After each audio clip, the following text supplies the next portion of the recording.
Hello folks, today we are in a Tesla Model 3.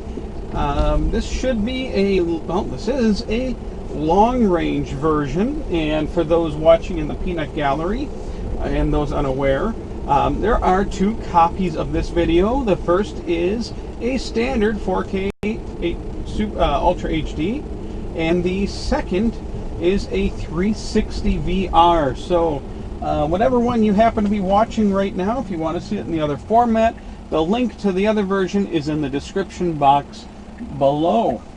So while my Model S is currently in for servicing and blowing out the last of my service credits that I have, getting things taken care of because those are expiring very soon, I am in this lovely Model 3.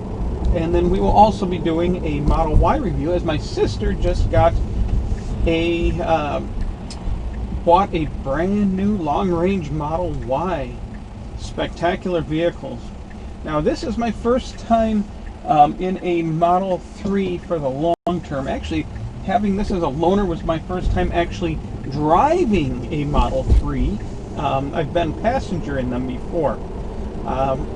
I will say it is a much different experience compared to my Model S, and a night and day different experience compared to my Model Y. Couple of notable things. The vehicle does feel considerably lighter, and for good reason, because it weighs a lot lighter. It's approximately 1,000 pounds less than my Model S, and about 1,800 to 2,000 pounds less than my Model X. So there is a huge weight difference. Now, unfortunately, Tesla does put chill mode on all loaners now, so you can't really get a good feel of the acceleration. But even with chill mode, this is a very nimble vehicle. Quite a bit more nimble than the Model S, and even more so than the Model X. Of course, the Model X is a very large SUV. Autopilot. Now, this was a trade-in to Tesla, which Tesla likes using trade-ins for loaner vehicles now, and it does not have the full self-drive option on it. It does have the enhanced autopilot option, and this car currently has, let's see, what is it?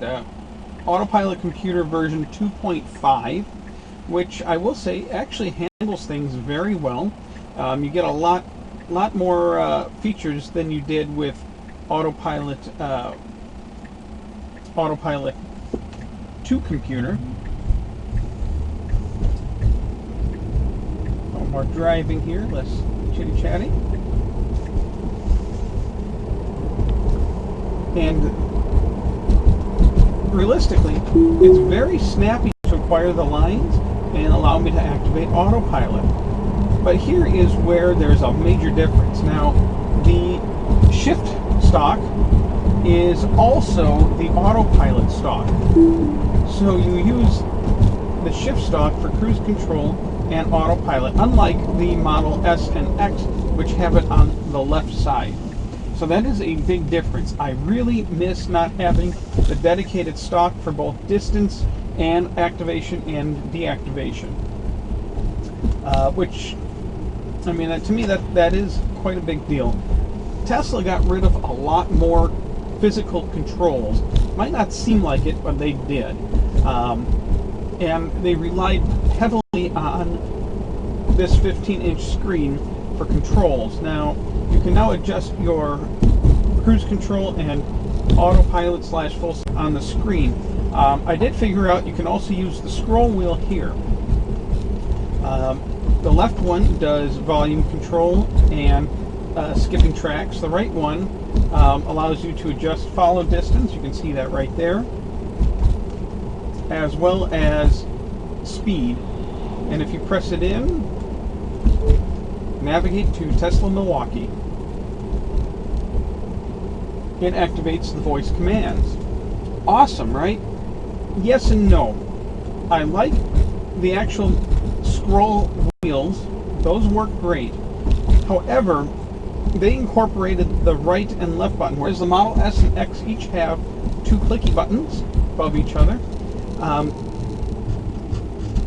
The Model 3 and also the Model Y, because the controls are pretty much identical in these vehicles, do not. They incorporate the left and right clicky buttons straight into the scroll wheel. It's more like a ball wheel than a scroll wheel. Let's see if I can activate, if it'll let me activate right here. Got a little bit of line. Yep, let me activate it because there's a little bit of line there. This is something I'll be demonstrating more on my Model X in the future, but we're actually on autopilot right now with no lines. Now they won't let you activate autopilot without lines, but it was I activated it just as I came across that intersection. There was like a 20-foot section of line, just enough to activate. So this just shows you, especially with that beta rollout of full self-drive, that the cars are more than capable of handling roads that do not have lines on them. So anyways, back to the wheels. I'm having trouble because, yes, I can push. You have to slide the whole wheel to the right. Oop. Turn the volume, mute that. Boingo boingo radio on. To me, it's a little bit difficult to slide the wheel to the right without also pressing in the wheel at the same time. I don't know if that just has to do with it being a loaner, but given that this vehicle has, what, 13,560 miles on, 1,000 of which I put on it, I don't really think it's wear and tear on the buttons. I think this is a poor design, personally. Overall, the vehicle needs much more buttons. You may have heard at this point about the gentleman in Germany, I believe, that got in an accident. He was trying to turn on his windshield wipers, increase the speed or something, which is done on a menu here. There we go. Which is done on a sub-menu here. And while he was trying to get his wipers at a faster speed during rain, we're still on autopilot, even without lines. Awesome. How awesome is that? Well, he was trying to get the wipers to work better by filling on the screen instead of an intuitive control on the stalk here. He got into an accident. Of course, he got a ticket. Apparently, Germany does not consider using the screen as an essential built-in function of the vehicle. So, according to Germany, you don't need windshield wipers.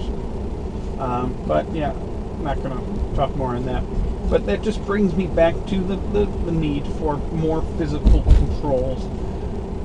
Moving on, something I find absolutely awesome is the ability to do this. You can see what the car sees. You can look around all different directions. You can even see behind you.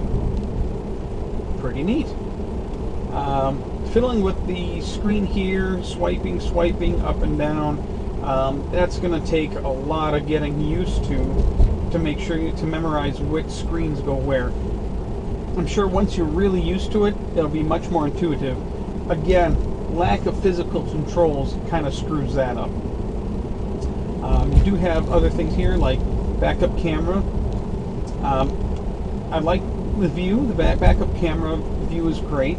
I will note, I think there is a big quality difference between the Model S, X, and the 3 camera. There's a lot of color bleeding backup camera on this vehicle. You can see it when you pass a different color object. You get the color separation that you'd see on a very cheap camera. I do not get that on either my Autopilot 1 2016 Model S or my Autopilot 2 / it's actually been upgraded to full self-drive computer Model X, also 2016. The side cameras are considerably more blocky looking. I personally like driving, and we're finally coming up to a stop sign here. And now it's raining. So, let's see. And, of course, as of yet, Tesla's auto wipers after 8 years now of producing full production cars still work like complete crap. And people are out playing frisbee golf. Awesome.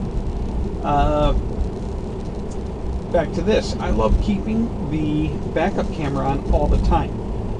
Number one, Teslas are notoriously hard to see out the back window. It doesn't matter what trim level you get.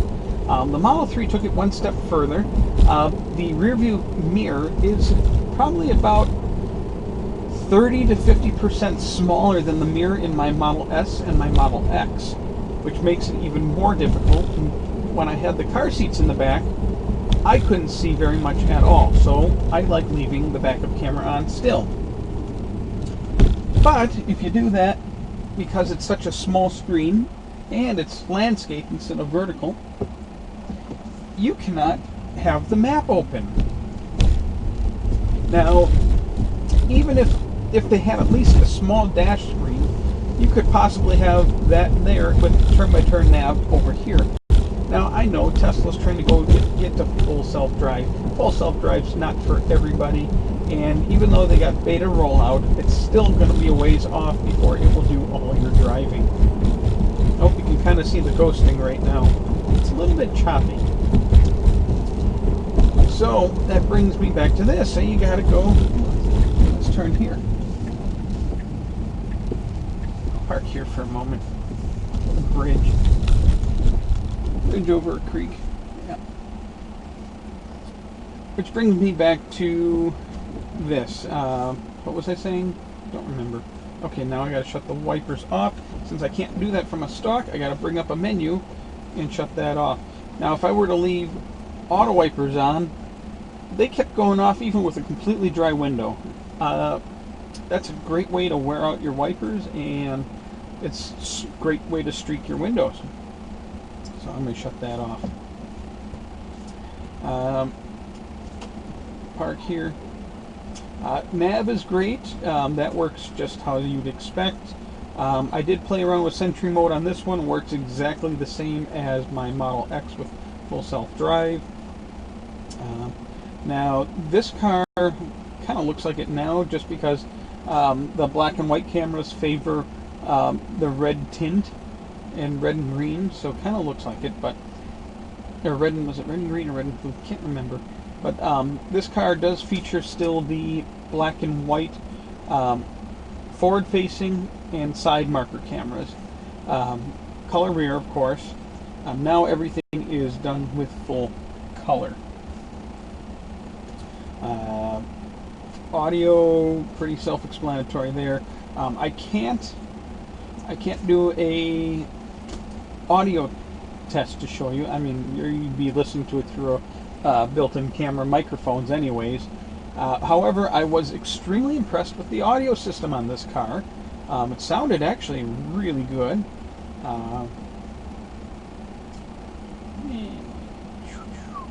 I like this immersive sound feature. My X and my S do not have that. I don't know if that's particular to just the Model 3 and the Ys so far, but it actually sounds really, really good. Let's open up entertainment. You got your entertainment here. You got your Netflix, Hulu, everything. So center screen computer version 2 or higher. You got the arcade. That works pretty much how you'd expect. Beach Buggy Racing. Let's just pull that up here. Compared to the Model S and the X, with the landscape screen, you get a full screen view. The S and the X with the vertical screen, you get a much smaller view. Same thing goes with YouTube and Netflix and the other video programs. You're not going to get the widescreen experience, which is a toss-up. I mean, yeah, it's nice, but it's, who cares? I mean, you're talking that big compared to that big. Yeah, it is a bit of a difference. And I mean, I found Beach Buggy Racing does work a little better. The controls are a little more responsive.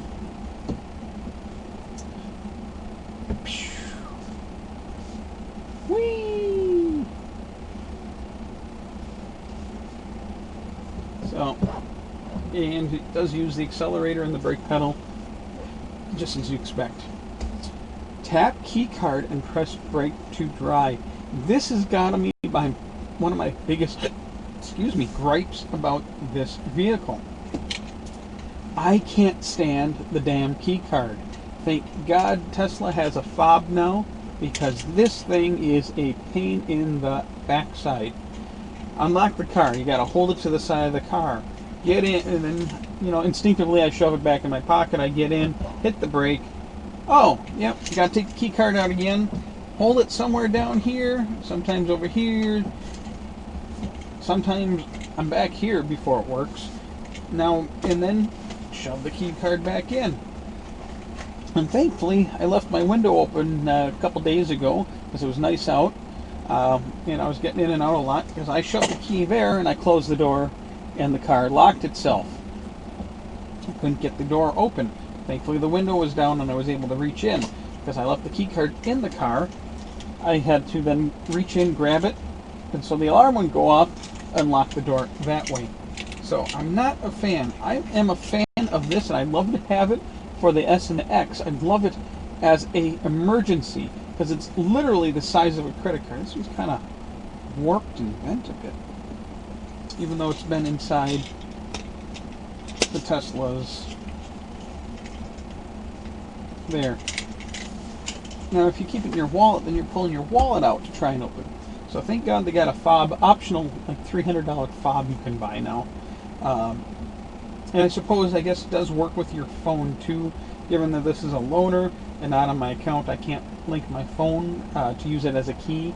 But still, that card is a pain in the butt, in my opinion.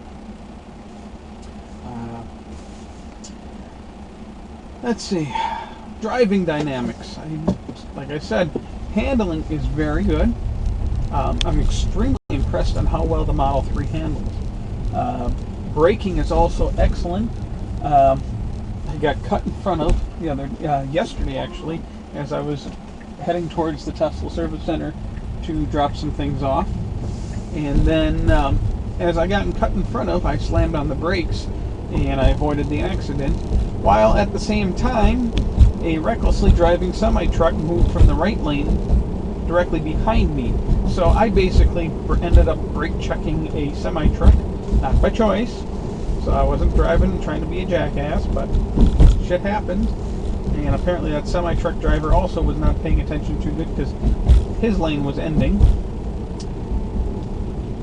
And so braking is excellent.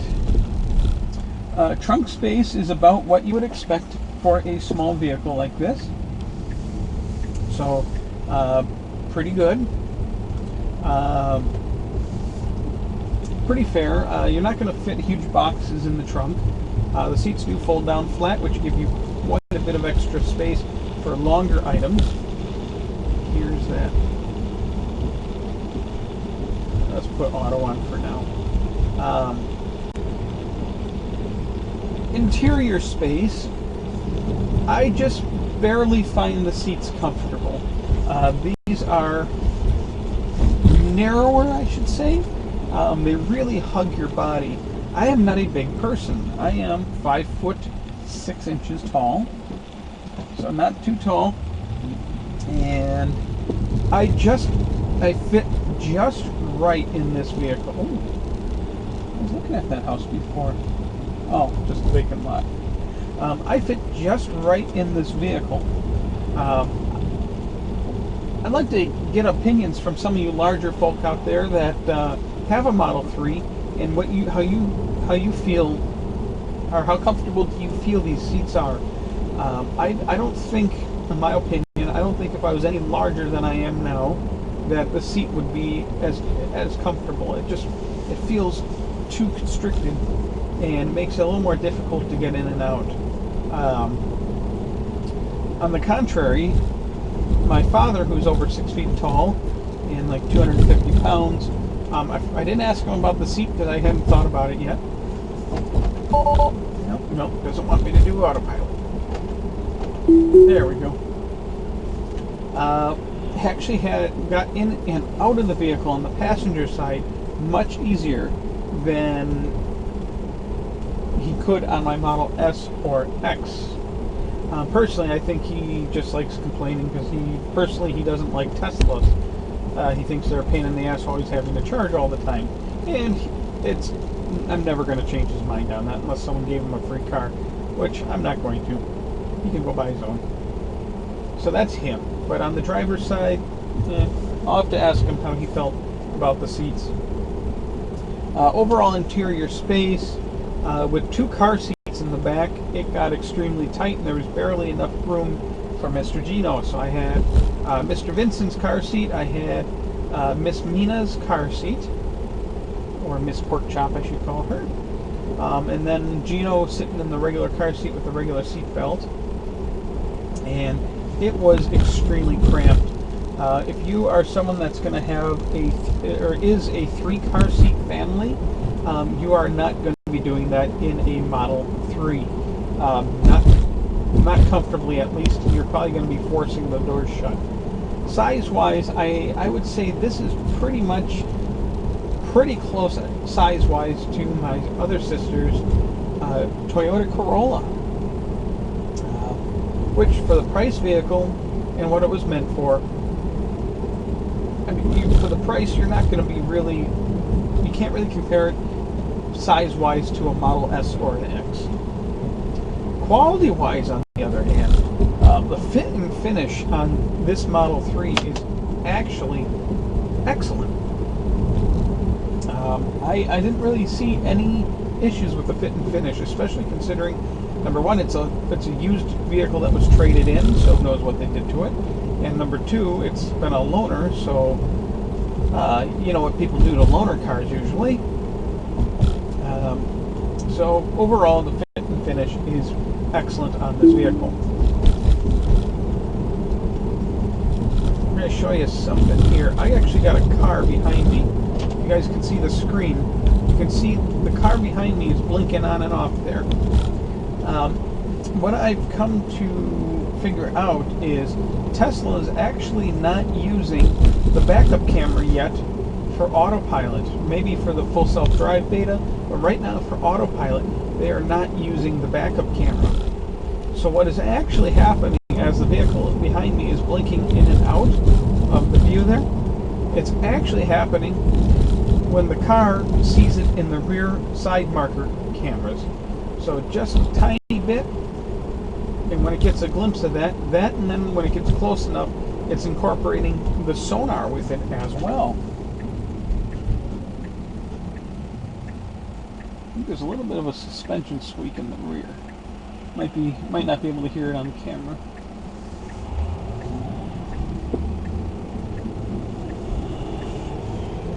All the way to the floor.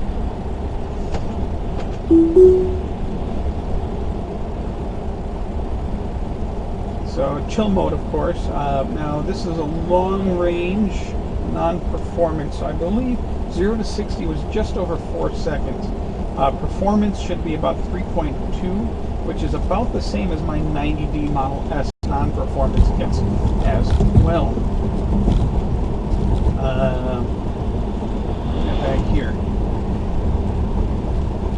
The newer Model 3s, if you open up down here, whereas this older one has 2 USB-A ports, version 2.0, the newer ones have a single USB port, USB-A, and then there's a USB-C port.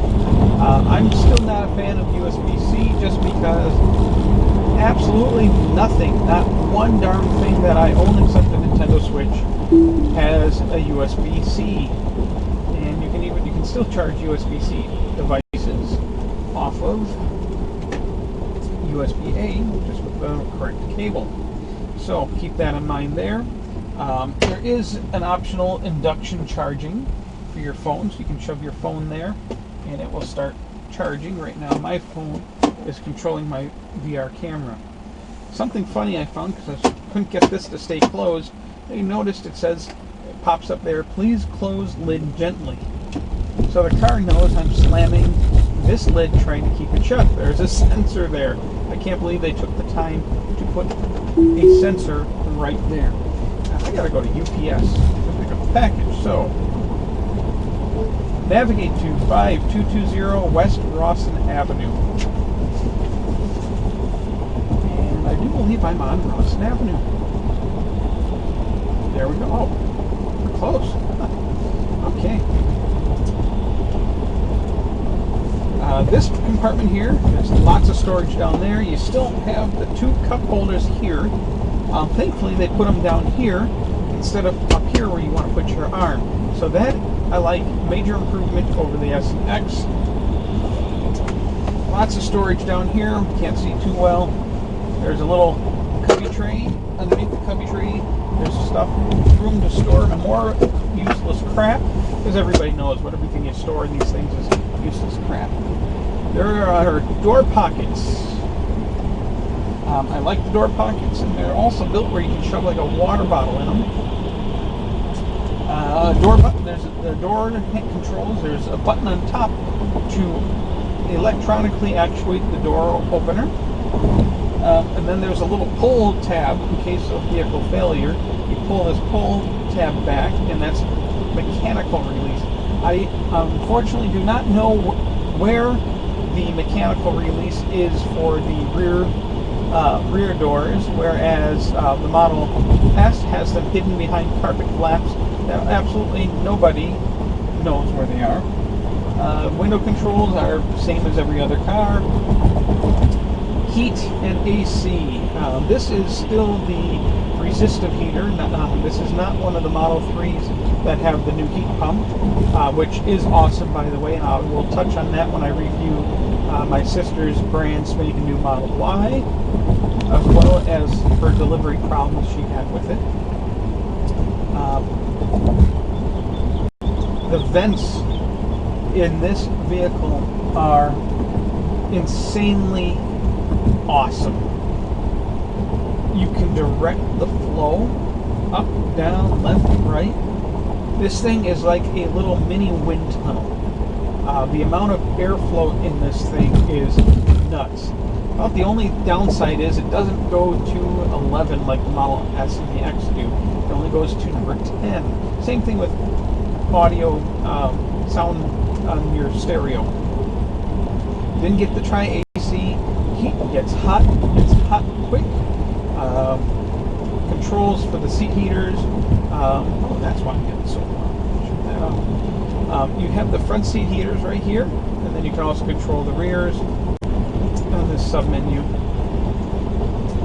So, heating and AC. Heating, like I said, can't comment on the AC, but this car is not going to leave you feeling cold. I will note, and I don't know why, but there is absolutely no air coming out of the rear seat vents. I don't know if there's a problem with it. Again, this is a loaner car. Who knows what the heck's been done to it. Yes, the vents on the back are open. I could not get any airflow out of there. Didn't matter too much as it is a small vehicle. Heats up quickly. There is a cutout in... I missed my turn. There is a cutout on the rear, all the way in the back underneath the rear window. That's got a mesh vent over it that allows air from the cabin to also get into the trunk. So when you have drawing in outside air creates positive pressure in the cabin, that air will flow out into the trunk and help ventilate the trunk, keep it cooler in the summer with the air AC on, and keep it warmer in the winter. So you don't have to really worry too much about keeping, groceries cool in the summer or from freezing in the winter, I suppose. I'm going to go through, I'm going to turn around at this Lowe's. I don't know how this Lowe's stays in business. The parking lot is always empty. Ooh, pallets. I can always use pallets. A really cool project last week. I took a beautiful dresser and made a pallet out of it. I kid. I took pallets and I made an actual 15-inch gauge electric railway locomotive. So that pretty much comes to the visors, the updated visors, after so many years, they finally gave us our lighted mirrors. That works great. I like that the light color on the map lights and dome lights are actually the warm color. Now, I don't like the blue tint that are on the Model X or the original Model S. At some point, Tesla changed over the Model S dome light color to be the warm yellowish tint lights, which I love, instead of that bright, that solid bluish tint white. I don't like those. It just goes to be a headache. And of course, my Chinese wife, loves the bluish tint ones and hates the yellow, because everything in China is that burning white, pure white with no color hue or color temperature whatsoever. So like that. The glass panoramic roof is awesome. That is something I wish I had on my Model S, especially to suction cup my cameras up there. That would have been very nice, but I don't. I don't think panel glass roof was an option when I got my S. Just the openings, the moonroof. I will not get an opening roof. Those will eventually leak. Not if, just when. Defrosters, front window defroster. Now, this car didn't get it yet, but there is a software update that's going to be coming that uses the defroster button to turn on a charge port heater, which is a nice addition. Something I wish the S and the X had already. I can tell you, I really could have used that on a number of occasions instead of trying to dig slush and snow out of a charge port, because somebody was nice enough to drop the end of a supercharging cable into a pile of snow. Alright, let's see, UPS drop point. Well, there's a UPS truck here. So, which location has the package drop?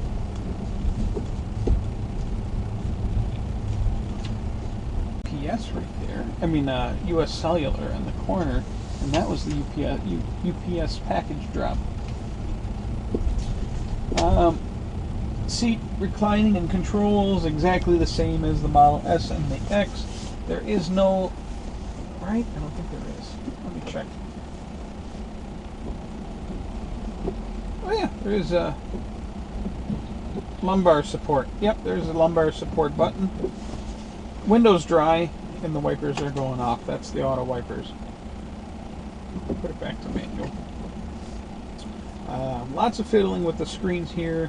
The tires are really low. I'm going to add some air to those. In terms of efficiency, with heat on, 245 watt hours per mile. Not too shabby. With heat on, my Model S and would be about 350.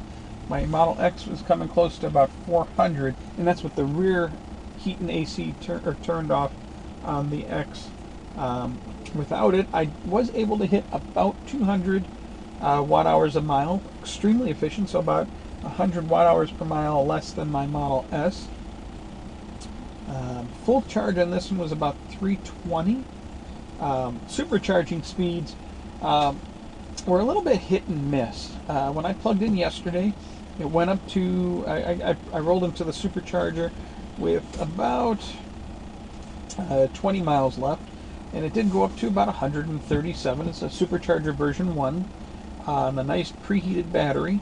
So it went up to 137-ish, which is the max that supercharger will output, even when my Model X could hit full supercharging speed before Tesla nerfed it. After about 2 minutes, it dropped down to about 60 kilowatt charge rate, and then it wavered up and down, up and down. I was not sharing a stall. At about 50%, it went back up into the 90s for a few minutes, and then it dropped back down to the 50s, and then like a rock to the 40s and 30s.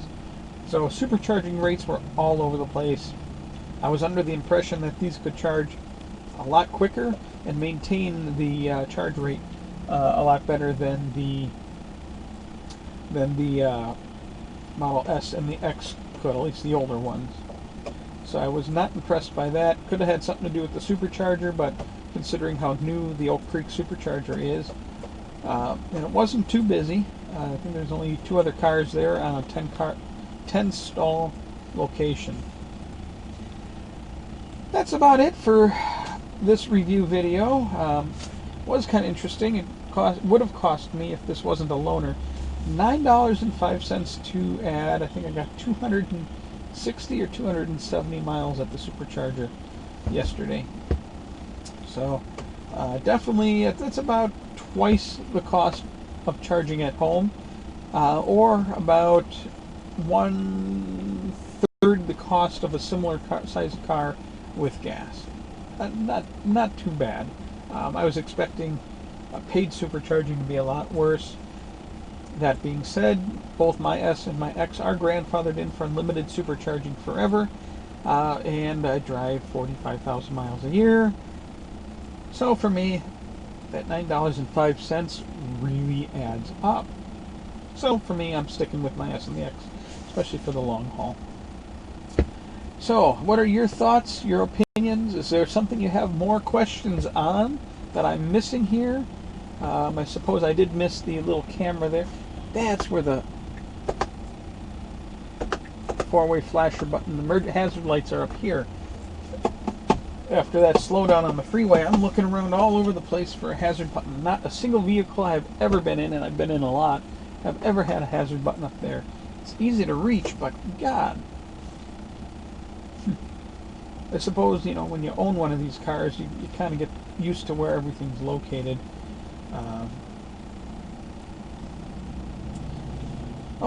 Steering wheel adjustments are done through a menu, converts the button here.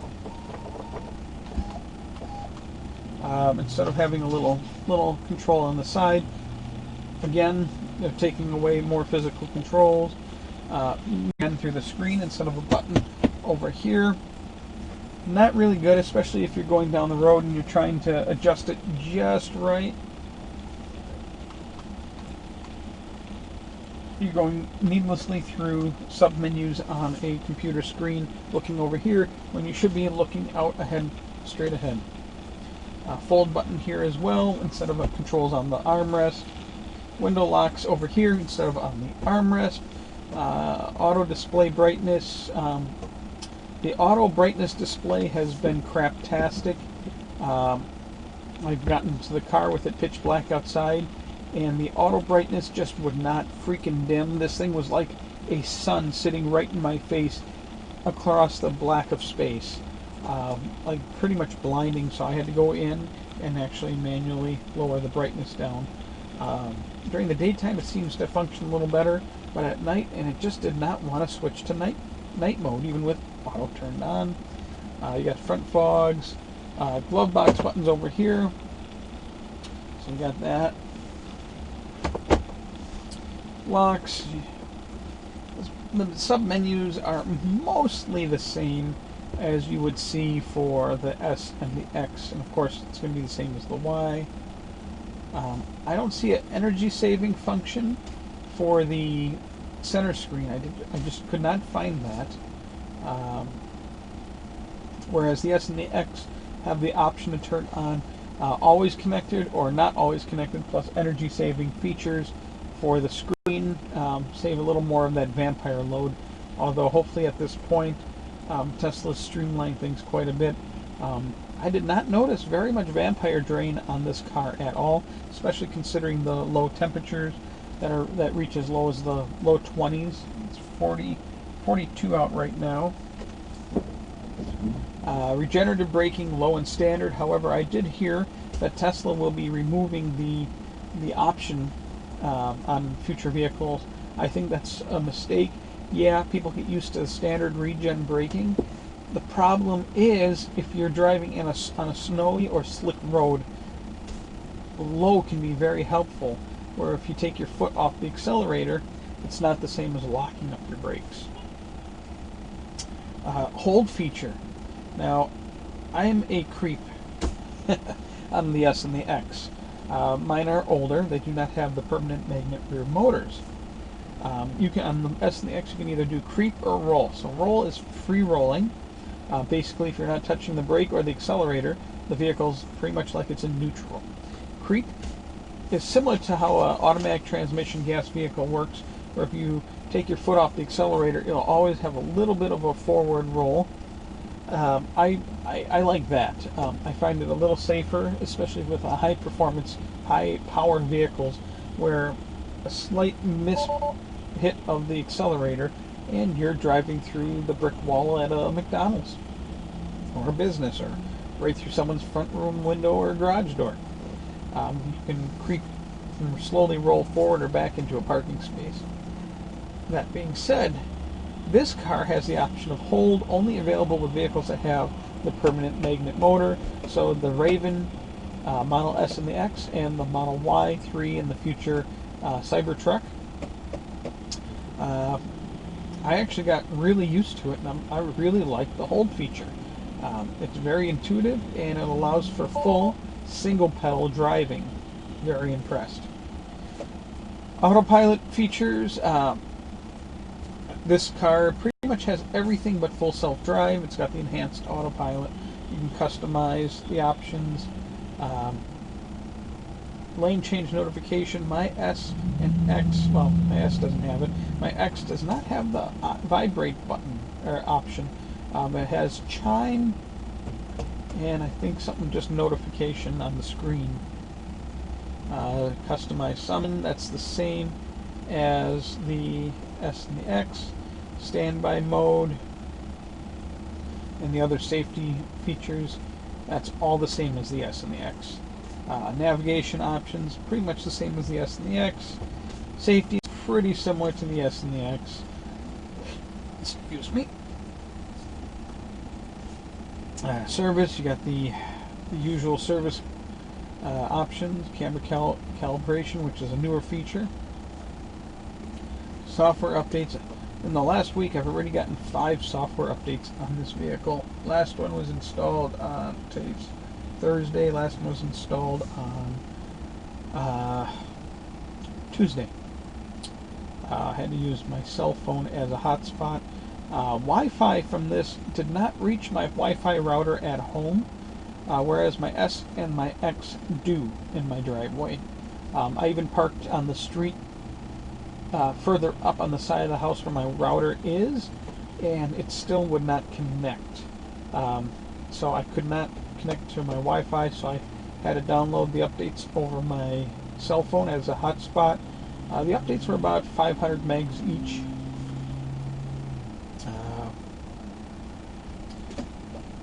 Sit there. Tesla does incorporate a small passenger compartment camera that they say is going to be for their robotaxi fleet once it's available. Find out more. I don't know if they're using it now or not. I did experiment by covering the camera. I didn't see any difference, so I don't know. I don't think it's using it to spy on the driver as of yet. Comment in the description box below if you have any questions or want me to explain more on something. Otherwise, stay tuned for an upcoming Model Y review. Oh, and don't forget, like and subscribe. 44 minutes, holy crap, I did not realize this went that long. Alright,